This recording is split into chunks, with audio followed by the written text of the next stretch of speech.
Hey everyone, welcome. Let's talk about food. Ever stop and think if that fact your grandma told you about what to eat is, well, actually true? Today, we're going to do just that. We're taking a trip around the world to bust some of the biggest food myths out there, and we're starting with a classic. You know this one, right? You've got the sniffles, you're all congested, and someone inevitably says, "Oh, you shouldn't drink milk, it'll make more mucus." You hear this all the time, especially in places like India. But is there any truth to it? Is it fact, or is it just fiction? Well, let's dive in and find out. So our first stop is Asia. This is a place where, ancient traditions and food wisdom have been around for centuries. But how do they stack up against modern science? Sometimes they line up, and sometimes they clash. Let's take a look. This is a perfect example of how myths get started, right? There's a tiny grain of truth that just gets blown way out of proportion. So in India, there's this widespread belief that you absolutely cannot eat papaya during pregnancy. But here's the deal.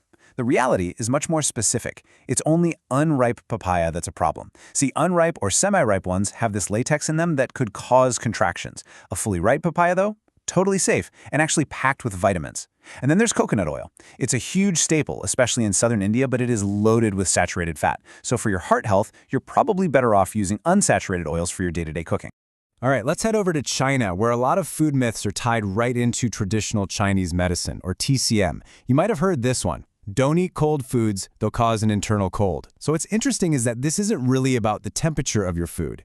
It's a TCM concept about balancing hot and cold energies in your body. From a modern science perspective, there's no real evidence for this. And what about ginger? We all reach for ginger when we're sick, right? It's awesome for soothing a sore throat or an upset stomach because it has anti-inflammatory properties. But here's the key thing to remember. It's helping with the symptoms. It's not actually curing the flu virus itself. Now let's jump over to Japan. You know how some people get a little nervous about eating raw fish and sushi? Well, it all comes down to preparation. In Japan, the standards for hygiene and freezing are incredibly strict, which actually makes it super safe to eat. The context here is everything. And that same idea of context is so important when we look at dates in the Middle East. They're a huge part of breaking the fast during Ramadan because they give you this awesome quick boost of energy from glucose. But, and this is a big but, they're not a meal replacement. They're meant to be the start of a balanced meal because they don't have the protein and fat your body needs. Okay, so let's pack our bags and head to our next stop, Africa and Europe. And here we're going to dig into some really deep-rooted beliefs about food, stuff that's been passed down for generations and generations. So in Nigeria, there are a couple of interesting beliefs. One is that eating the snails boosts your libido, and another is that palm wine helps with fertility. The reality? Snails are a great source of protein, but there's absolutely no scientific link to sexual desire. And palm wine? Well, it's alcohol, and too much alcohol can actually do the opposite and hurt fertility. Then, in Ethiopia, there's a huge sense of pride around teff, which is this amazing ancient grain they use for injera. And look, teff is incredibly nutritious. It's got tons of iron and fiber. But the belief that it can prevent all modern diseases, that's stretching it a bit. As we all know, there's just no single food that's a miracle cure-all. This next one is all about the details, the nuance. Let's start with the famous French paradox. You've heard it, right? A glass of red wine is good for your heart. And yeah, there's some evidence that moderate consumption might have some benefits, but the key word there is moderate. It is definitely not a free pass, and too much wine comes with huge risks for your liver, addiction, and more. Now let's talk olive oil. There's this myth that you can't cook with it because the heat destroys all the good stuff. Well, science says that's not really true. Extra virgin olive oil is actually pretty stable when you heat it, and it holds on to most of its healthy properties. So go ahead and cook with it. Oh man, fermented foods are everywhere these days, right? Especially in Northern Europe, things like sauerkraut are super trendy. And some people have taken this to the extreme, thinking these foods will basically make them healthy forever. And look, they're great for your gut, they're full of good bacteria that help your microbiome, but let's be real, they aren't a magical cure-all. They won't fix every digestive problem or make you immune to everything. Your overall diet, your lifestyle, your genes, all that stuff plays a way bigger part. All right, for our last big stop, we're coming to the Americas and Oceania. Now, these myths might hit a little closer to home for a lot of you. They're often more modern, really shaped by diet culture, and, let's be honest, a lot of marketing. Okay, let's tackle a huge one, especially from the US. Don't eat after 8 p.m. or you'll gain weight. Sound familiar? Well, this whole idea completely ignores a fundamental principle called total daily calorie balance. Here's what it means. Your body doesn't care when you eat. It only cares about the total number of calories you take in versus the total number you burn over a full day. The reason this myth probably sticks around is because, let's face it, when we eat late at night, it's usually mindless snacking on chips or ice cream, not because our metabolism just decides to shut down after dark.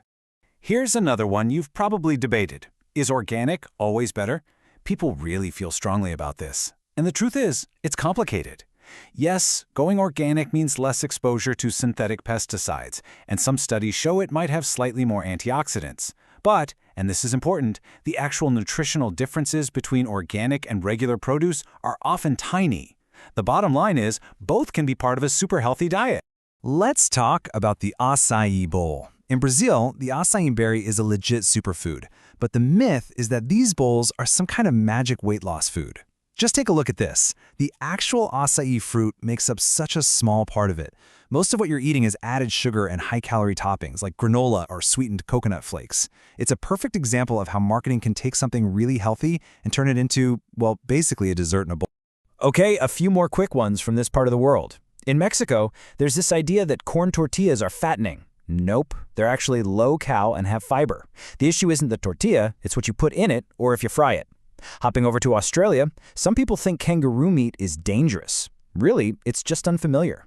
It's an incredibly lean, safe, high-protein meat as long as it's handled right. And what about Vegemite? That super intense flavor makes some people think it must be unhealthy, but it's actually loaded with B vitamins. You just have to watch the salt. Okay, buckle up. To finish things off, we're doing a rapid fire round. We're going to blitz through some of the most unique, kind of weird, and fascinating food myths from all over the planet.